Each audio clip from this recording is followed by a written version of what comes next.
अस्सलाम वालेकुम नाज़रीन, एक नई वीडियो में हुई आमदीद। आज की वीडियो में आपके साथ शेयर करने वाली हूँ बटर स्कॉच पुडिंग बनाने की बहुत ही आसान और सादा सी रेसिपी। अगर आपको मीठा खाने में बहुत ज्यादा पसंद है या आपके घर में मीठा बहुत ज्यादा बनाया जाता है तो इस रेसिपी को मिस मत कीजिएगा। इसको एक दफा जरूर ट्राई करें। एक ऐसी रेसिपी आपके साथ शेयर करने वाली हूँ जिसको एक दफा ट्राई करने के बाद आप बार बार ट्राई करने वाले हैं। कैसे बनाएंगे इस मजेदार से मीठे को, आइए जानते हैं। इसको बनाने के लिए सबसे पहले हाफ कप के करीब हम चीनी लेंगे, आधा कप के करीब चीनी लेंगे। कोई भी पानी या कुकिंग ऑयल किसी भी चीज का इसके अंदर इस्तेमाल नहीं करेंगे। फ्लेम को लो कर दें आप। फ्लेम को लो कर देंगे और लो फ्लेम के ऊपर इसको आपने जो है 5 से 7 मिनट अच्छे से आपने इसको पकने देना है। जैसे जैसे ये मेल्ट होती जाएगी फाइनली ये कुछ इस तरह आपके पास रेडी हो जाएगी। फ्लेम को बहुत ज्यादा हाई आपने नहीं रखना। जैसे आपके पास आपको लगे कि चीनी सारी मेल्ट हो गई है, यहाँ पे 1 खाने का चम्मच इसके अंदर डालेंगे मक्खन और 1 खाने का चम्मच इसके अंदर मलाई का इस्तेमाल करेंगे। फ्रेश मिल्क क्रीम का इस्तेमाल कर रही हूँ। अगर आपके पास बाजारी मिल्क क्रीम है तो आप उसका इस्तेमाल कर सकते हैं। 1 खाने का चम्मच फुल भर के हम इसके अंदर मिल्क क्रीम का इस्तेमाल करेंगे।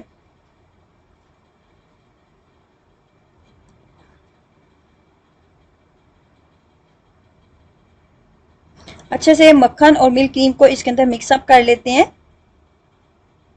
मिल्क क्रीम का इस्तेमाल इसलिए हमने किया था क्योंकि हमने इसको अच्छे से इसका क्रंच नहीं बनाना, बस हमने इसको इसी तरह तरह रखना है। फिर इसके अंदर हमने मिल्क ऐड करना है और इसको फिर जो है इसके मजीद इसका प्रोसेस क्या होगा वो मैं आपको बाद में बताती हूँ। इसके बाद ये रेडी हो चुका है तो उसके बाद हम लेंगे अगेन एक बर्तन और उसके अंदर हम हाफ कप के करीब चीनी लेंगे।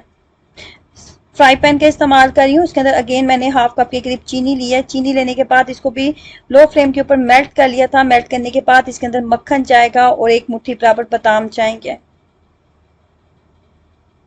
मक्खन 1 खाने का चम्मच ऐड किया था, लेकिन जहाँ पे मिल्क क्रीम का इस्तेमाल हमने बिल्कुल नहीं करना क्योंकि हमने इसका क्रंच बनाना है। उसके बाद आप एक प्लेट लेंगे और उसको आप कुकिंग ऑयल मक्खन के साथ किसी के साथ भी आप इसको अच्छे से जो है उसको लगा लें, मक्खन या घी लगा लें प्लेट के ऊपर, ताकि प्लेट नीचे से जो है ये कैरेमल आसानी से बाहर निकल जाए और ये जो है इसके प्लेट के साथ ना चिपके। उसके बाद 1 गिलास के करीब दूध का इस्तेमाल किया। 1 गिलास दूध लेने के बाद इसके अंदर 2 खाने के चम्मच मैंने इसके अंदर जो है वो कॉर्न फ्लोर ऐड किया है।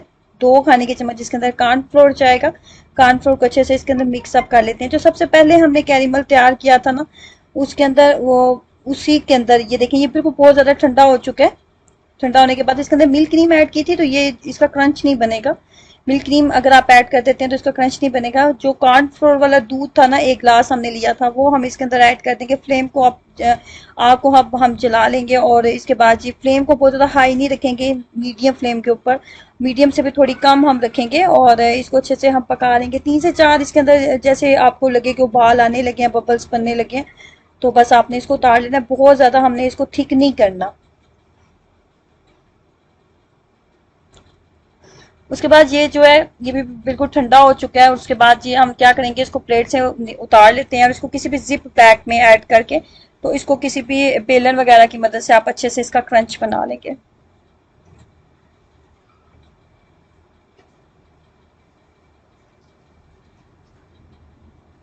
जो मार्केट से आप बटर स्कॉच आप टॉफीज वगैरह बाय करते हैं, बिल्कुल सेम आपको वही टेस्ट इसके इस मीठे में भी आपको मिलेगा। उसके बाद आप कोई से भी केक आपके पास जो इजीली करियाना स्टोर से आपको मिल जाते हैं उनका आप इस्तेमाल कर सकते हैं। आपको बड़े साइज के मिलते हैं, बड़े साइज के इस्तेमाल कर लें, लेकिन चॉकलेट फ्लेवर के आपने इस्तेमाल करने हैं। और जब आपने तमाम केक आपने इस तरीके से लगा लिए, नीचे लेयर लगा दी हो, तो उसके बाद इसको हमने थोड़ा सा मॉइस्चराइज करना होता है।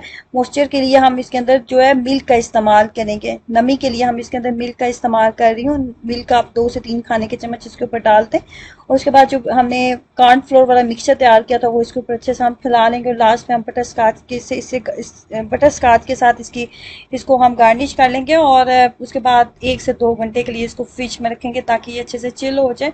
उसके बाद बटर स्कॉच डेजर्ट जो है हमारा तैयार हो जाता है। अब मैं इसको आपको कट करके बताती हूँ। देखने में जितना ज़्यादा टेस्टी है ना, ट्रस्ट में खाने में कहीं ज़्यादा मज़े का बनता है। तो ट्राई करें, अपना एक्सपीरियंस जरूर शेयर कीजिएगा। लाइक करना, वीडियो को लाइक करना, चैनल को सब्सक्राइब करना मत भूलें।